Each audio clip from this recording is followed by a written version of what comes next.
Okay, so let me kind of get an understanding of how I'm getting a lot of the telegram messages regarding this 60-day ceasefire agreement that Biden has brokered between Israel and Hezbollah in Lebanon. So my understanding is that this is a temporary ceasefire agreement for 60 days that Hezbollah and Israel has agreed to abide by. This is something that Biden wanted. It doesn't seem like either side wanted this ceasefire agreement, but this seems to be something to pacify the Biden administration just until the end of Biden's term. This, I don't see the purpose of a 60-day ceasefire agreement, especially when neither side is really sincere about the terms and conditions, because both sides have said, yeah, we'll agree to this, but if it is violated, then we will resume fighting. So, and also because this 60-day ceasefire agreement, Biden says something about this is supposed to be a permanent solution. I don't see how it's not a permanent solution, because for one, neither side is achieving its goals through this ceasefire agreement. Israel's goals, per Prime Minister Benjamin Netanyahu, is to eliminate the threat to Israel and to reclaim Gaza and to return the Israeli residents back to the northern part of the country. These goals are not going to be reached with the 60-day ceasefire agreement. I don't see how. And also, they want the safe return of the hostages that are currently being held by Hamas and Hezbollah. So Israel's goals are not being reached with this ceasefire agreement at all. And then Hezbollah has said that, Hezbollah and Hamas, they're going to fight till the end. The only reason why Hezbollah has even came to the negotiation table is because they're pretty much defeated. Most of their leadership is dead, and every time they announce a replacement or a successor, that person is killed too. So Hezbollah is pretty much defeated. So they're announcing this ceasefire just in Lebanon between Israel and Hezbollah. This peace agreement has taken effect today, and it's just until the end of Biden's administration, when he's out of office and Trump is inaugurated. But I don't know if it's going to last that long, because in 2 months somebody may break this agreement. So I think it was just something to pacify the Biden administration and the pressure for both sides to come to the negotiation table, and for the release of the hostages. And because Netanyahu is under intense pressure by the world, pretty much, because he's got the International Criminal Court on his head that issued a warrant for his arrest. You got the Biden administration that's pressuring him to enter into peace talks. And then you got his own Israeli citizens who want an end to the war and the fighting and the safe return of the hostages. So Benjamin Netanyahu is under a lot of pressure right now, and he's being made to look like the villain. So this is the reason why I think he entered into this mini peace treaty in order to pacify the people. But it's not sincere on either side at all.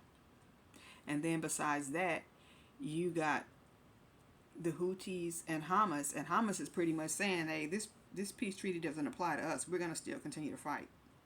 And Netanyahu said that he'll agree to this 60-day peace treaty to stop fighting in Lebanon and to pull his troops out of Lebanon.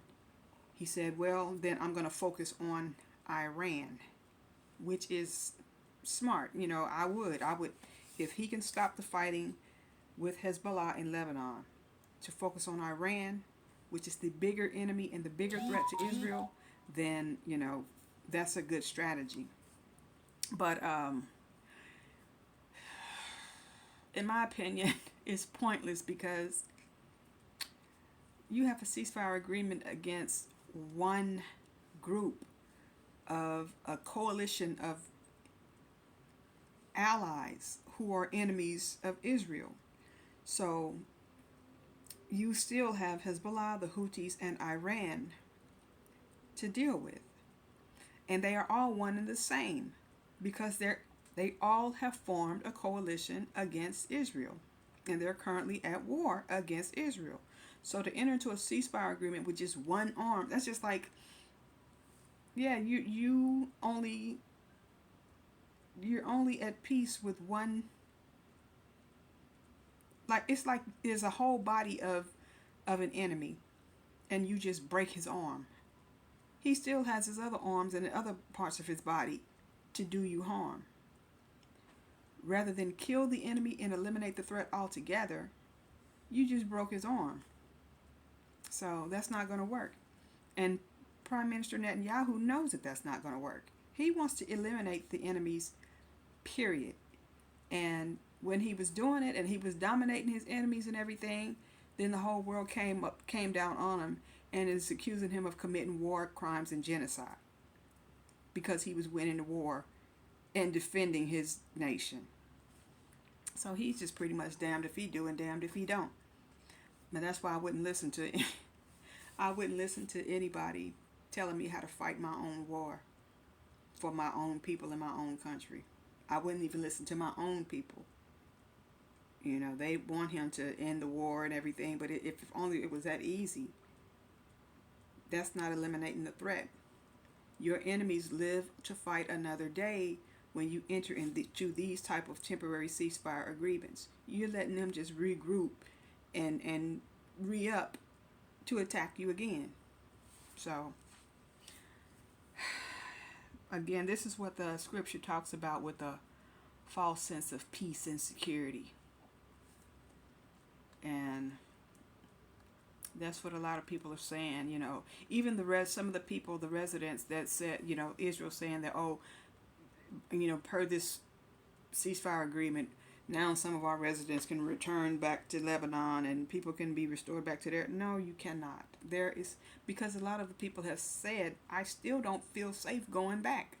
Because what happens if that peace agreement is broken? What happens at the end of the term of the 60-day peace agreement or ceasefire agreement?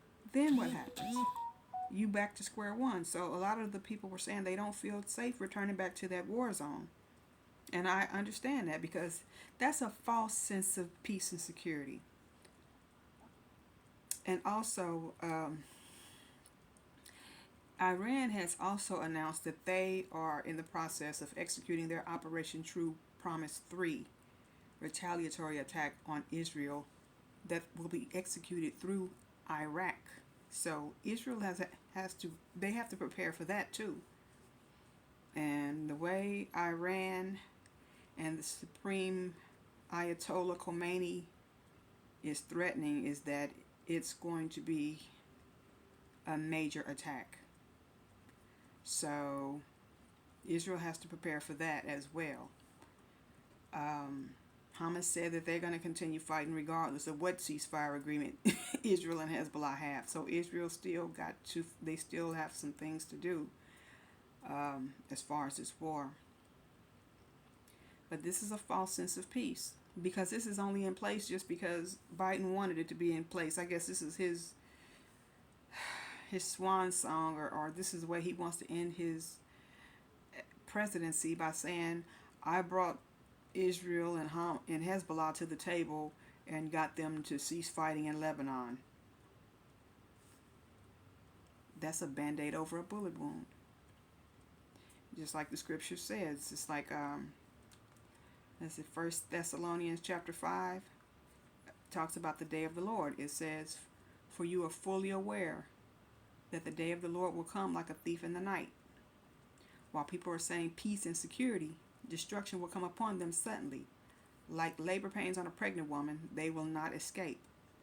But you, brothers, who are not in the darkness, so that this day should not overtake you like a thief. We are not in the darkness. That means people who are watching and understanding that this is not peace at all. Nothing will be at peace in this world until Jesus comes back anyway. But this is definitely a false sense of peace. That the American government is pretty much forced Hezbollah and Israel to agree to this ridiculousness. So Jeremiah chapter 6 verse 14 says, they dress the wound of my people with very little care, saying, peace, peace, when there is no peace at all. Ezekiel chapter 13 verse 10 says, because they have led my people astray, saying peace when there is no peace, and whitewashing any flimsy wall that is built. Like I said, it is a band-aid over a bullet wound. And then finally Isaiah chapter 13 verses 6 through 9 says, wail, for the day of the Lord is near. It will come as destruction from the Almighty. Therefore all hands will fall limp, and every man's heart will melt. Terror, pain, and anguish will seize them. They will wail like a woman in labor. They will look at one another, their faces flushed with fear. This is a false peace before the sudden destruction that was prophesied in 1 Thessalonians 5 verse 3. I'm sorry, 1 Thessalonians chapter 5 verse 3. The false peace before sudden destruction. That's what 1 Thessalonians talk about when it discusses the day of the Lord. And the day of the Lord is the rapture. So this mini peace treaty, in my opinion, this is a strong argument in support of the pre-tribulation view, because this could be the thing that kicks off the 7-year tribulation. No, this mini peace agreement that they're in now, that they have entered into now, this false sense of peace, can trigger the rapture. And when the rapture starts, then the tribulation will begin, because this false sense of peace will lead to sudden destruction. And since the pre-trib view is that the church will be raptured right before the tribulation, this could be the thing. This could be a prelude to the rapture and the start of the tribulation period and the introduction of the Antichrist to enter onto the stage. This mini peace treaty or ceasefire agreement happens right now. It's happening right now. False sense of peace, then the rapture happens, and then the sudden destruction happens, which is the start of the tribulation. And then Donald Trump gets inaugurated, and then the peace treaty, the Abraham Accord, is adapted. And there you have it. The Antichrist has entered the stage, the world stage. I'm just saying, that is a strong argument in support of the pre-trib view regarding the rapture and the start of the tribulation period and the introduction of the Antichrist, who is going to form this 7-year peace treaty. It's falling right in line to what the pre-tribulationist view describes. So this peace treaty, I think Biden wanted to this is for the purpose of this peace treaty formed between Israel and Hezbollah at the end of his administration, is to go out with a bang and to focus all of his support onto Ukraine, because Ukraine knows that once Biden leaves the White House, it's up for them. It's over for them.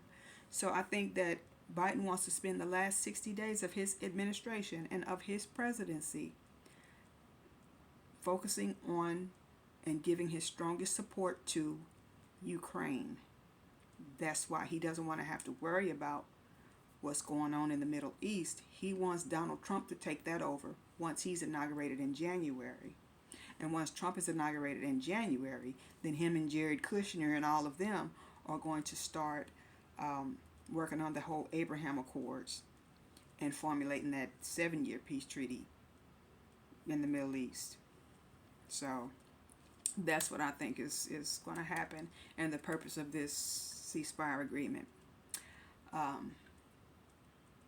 But also, we need to understand too that this World War III that is being formed and that is about to happen is just one of the many wars and rumors of wars that the scripture talks about and has prophesied is going to happen during the end times. And it's just one indication that we are nearing the end of the age. Wars and rumors of wars. World War III is a major war, and everybody is talking about it and anticipating it, so there's rumors of wars. So wars and rumors of wars. Then they're talking about with Taiwan and China, rumors of wars, because it hasn't happened yet. Russia invading Poland, and rumors of wars, because it hasn't happened yet. But we're on the verge, of World War III. People thinking that we're on the verge of a nuclear war. And this is just a sign of the end times as prophesied in the Bible, that we are nearing closer to the return of Jesus Christ to the earth. So this is an example of a Gog and Magog war too. But I want to make a video to help people to understand the different battles, because you'll get confused if you don't know the difference between these different wars. So when you hear people talk about the Psalms 83 war and the Ezekiel 38 war and the war of Gog and Magog and Armageddon, you will easily get confused and think that they're all the same, or you won't know the difference between these battles. So I want to make a video explaining these different battles that take place throughout history, because Gog and Magog in the Bible is mentioned in the book of Ezekiel and the book of Revelations, and they are two distinct battles, and they're mentioned in two distinct contexts in the Bible. One is in the Old Testament in Ezekiel, and one is in Revelations, in the book of Revelation. Ezekiel was written by the major prophet of the Old Testament, Ezekiel. Revelation is written by the prophet John concerning the end times. So here's how they differ. Gog and Magog mentioned in Ezekiel, it says this passage describes a specific end times battle where a coalition of nations led by Gog from the land of Magog invades Israel. There was an invasion of Israel on October 7th by Hamas, which has kicked off the war that they're in now. So the key details of this war, Gog and Magog and Ezekiel, is that most interpreters place this battle either during the tribulation or at the beginning of the tribulation. The battle that kicks off the tribulation, but it's before the second coming of Christ.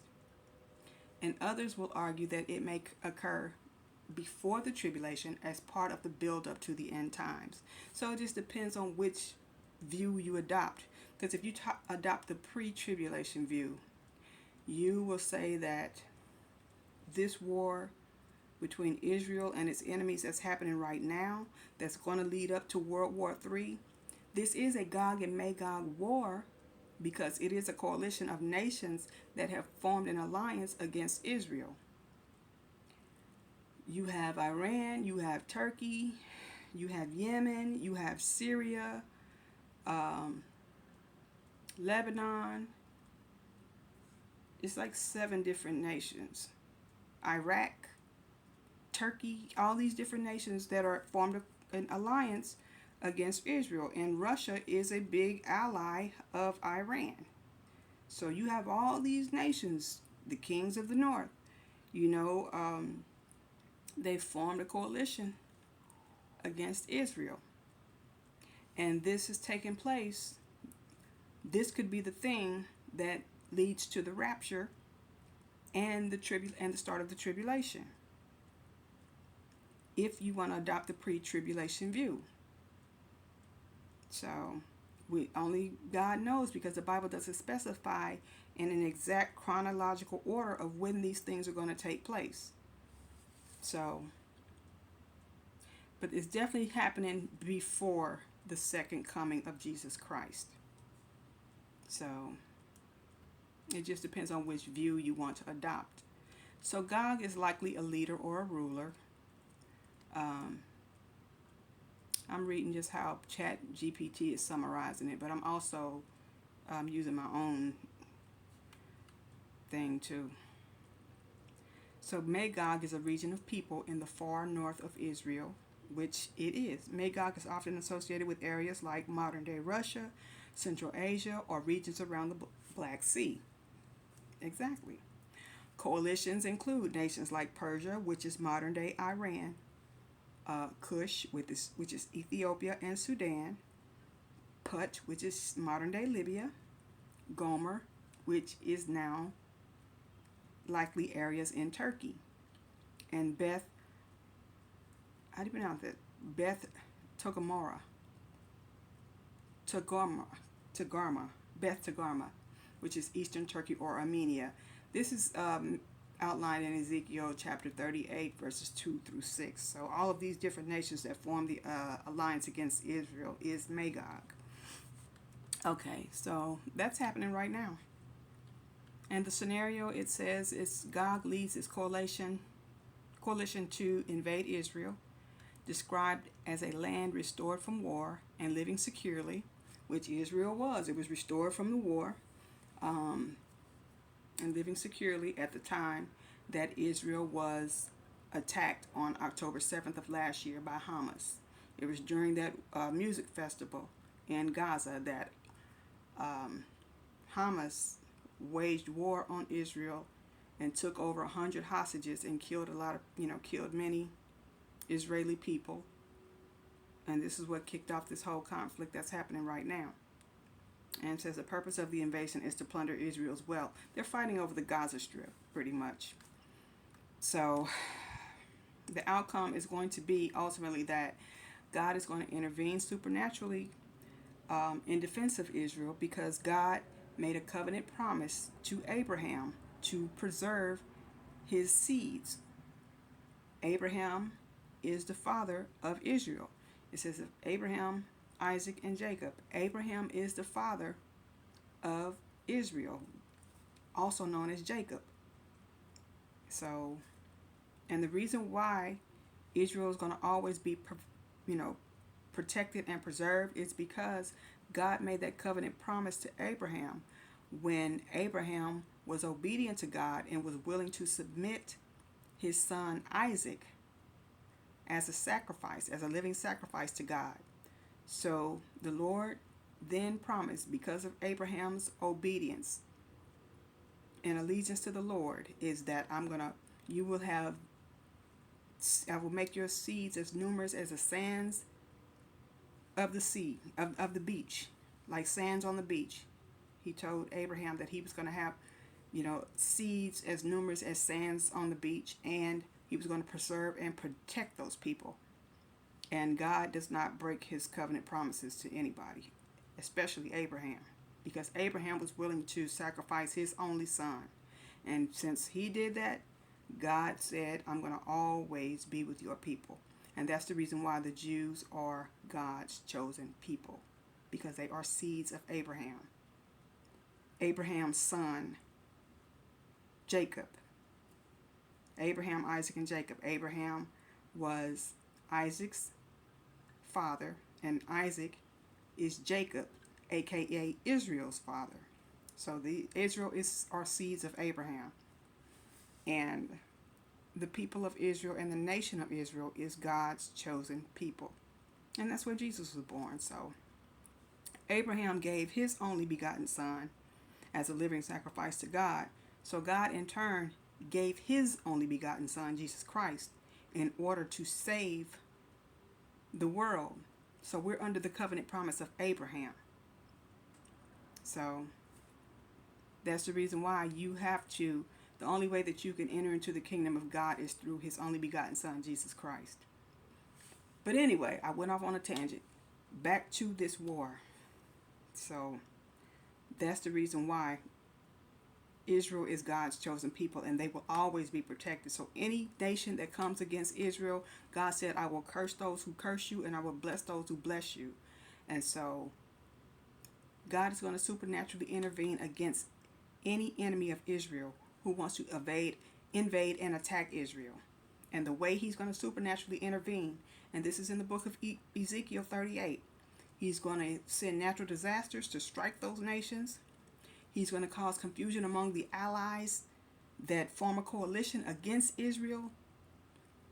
He will bring pestilence, rain, hailstones, fire, and sulfur. He will bring fire and sulfur upon all of Israel's enemies. So it says the invading armies are destroyed on the mountains of Israel, and their weapons are burned for 7 years. That's Ezekiel chapter 39, verses 9 through 10. So, and the reason why this is because God will always demonstrate his power to protect and preserve the nation of Israel. And that's his ultimate plan, to always, he's going to vindicate his name among the nations through his chosen people, Israel. So anyway, that's Ezekiel 38, 39. You can go and read that for yourselves. But the Gog and Magog war in Revelation is different, because this is an end time war. Which this World War III that's about to kick off now, this is an end time war too. But it is a Gog and Magog war in that it is a coalition of people, or a coalition of nations that is coming out against Israel. But it is not the Gog and Magog war that Revelations chapter 20 verses 7 through 10 describes. Now this Gog and Magog war in Revelations, it's a different event, and this takes place after the rapture. It takes place at a time where there is going to be Armageddon. And once Armageddon happens, see, Gog and Magog is not Armageddon. Gog and Magog in the book of Revelations is the final war. That is the very last war that leads to eternity.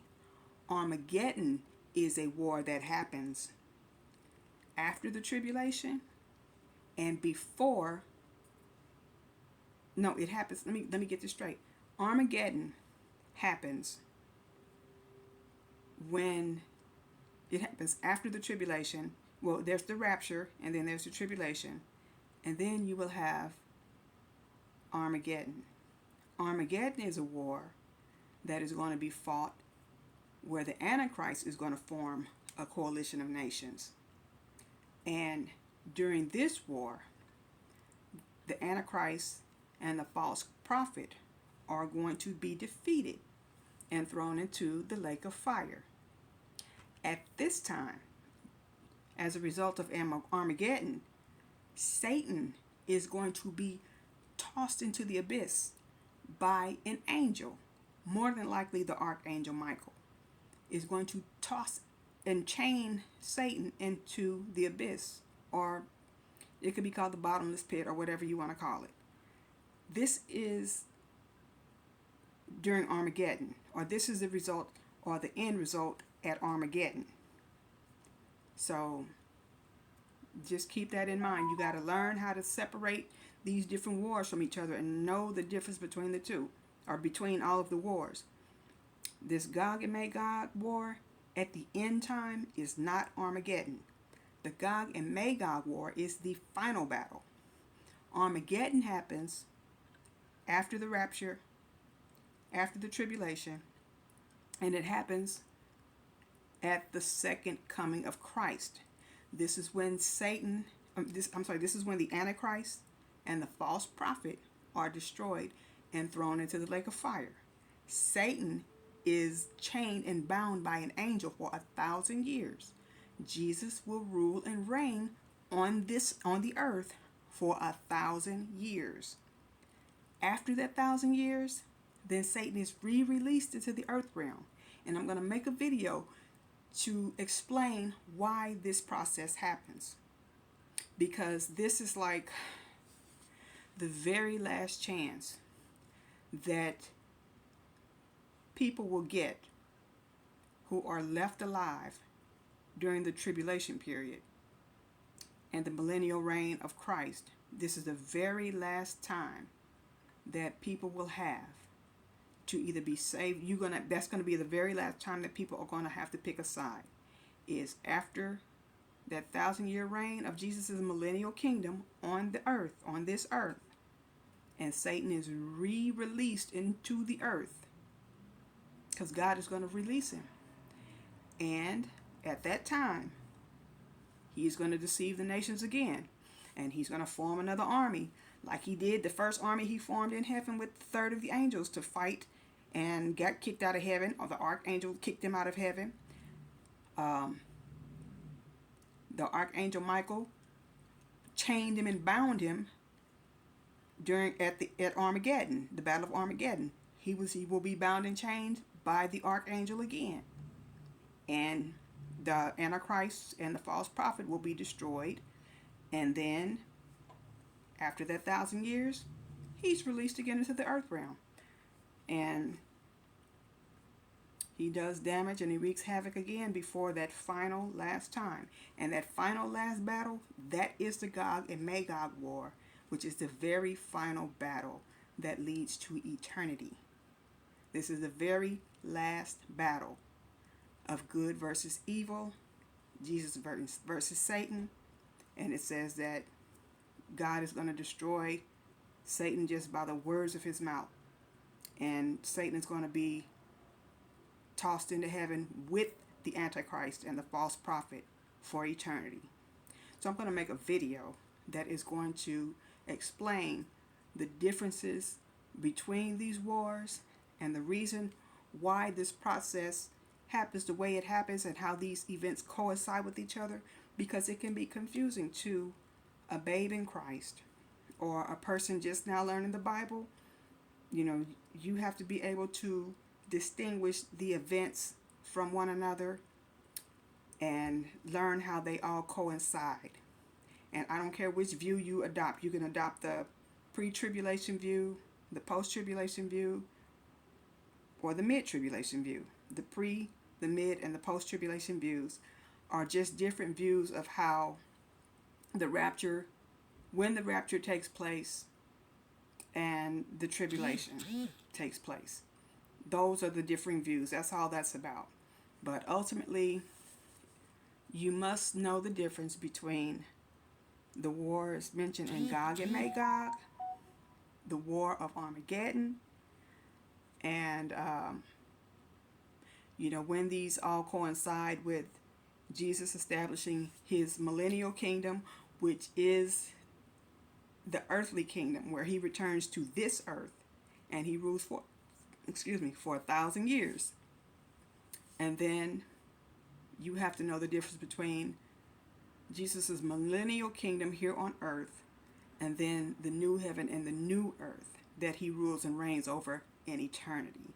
So if you don't know the difference, if you don't know how to distinguish, between these different events and how they coincide with one another, you will be confused. So I'm going to make a video about that. But just know that this war between Israel and the nations, the nations that are forming a coalition against it right now, this is like a Gog and Magog war in that it is a coalition of nations that have formed an alliance against Israel. But it is not the Gog and Magog war that is going to usher in eternity. This is just this war that is going to happen. This World War III is one of the wars and rumors of wars in the end time. So I hope I made that clear. I'm going to make another video though that is going to go into detail and explain all of these different battles and how they coincide with one another. So, okay, I'm going to stop it on right here. It's going for about 35 minutes. I'm going to post clips of Biden's announcement and Netanyahu's announcement regarding this 60-day ceasefire. So, all right, y'all. Peace.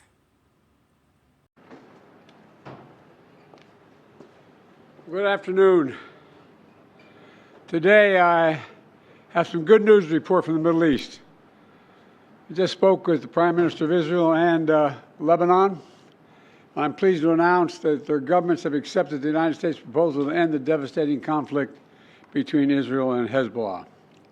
I want to thank President Macron of France for his partnership in reaching this moment.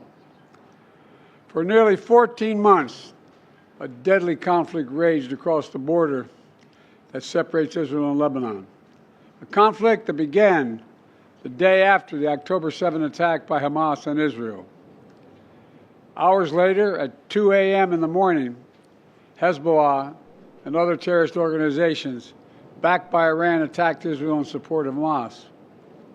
Let's be clear, Israel did not launch this war. The Lebanese people did not seek that war either, nor did the United States.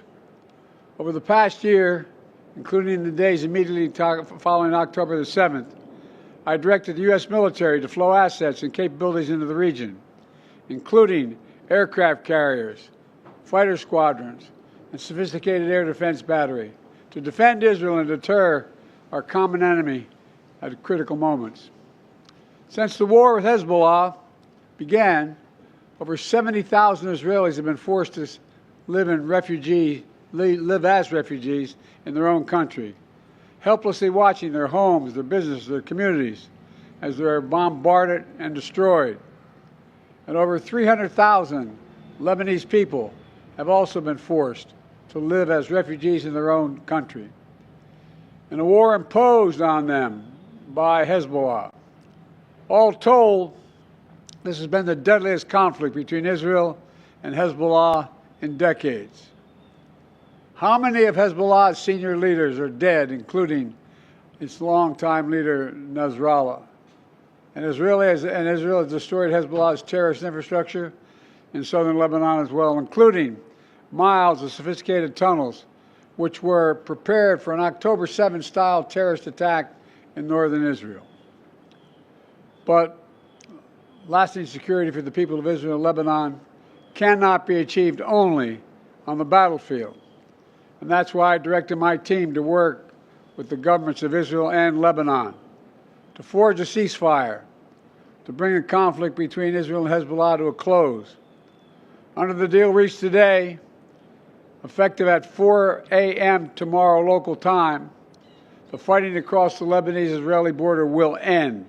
Will end. This is designed to be a permanent cessation of hostilities. What is left of Hezbollah and other terrorist organizations will not be allowed, I emphasize, will not be allowed to threaten the security of Israel again.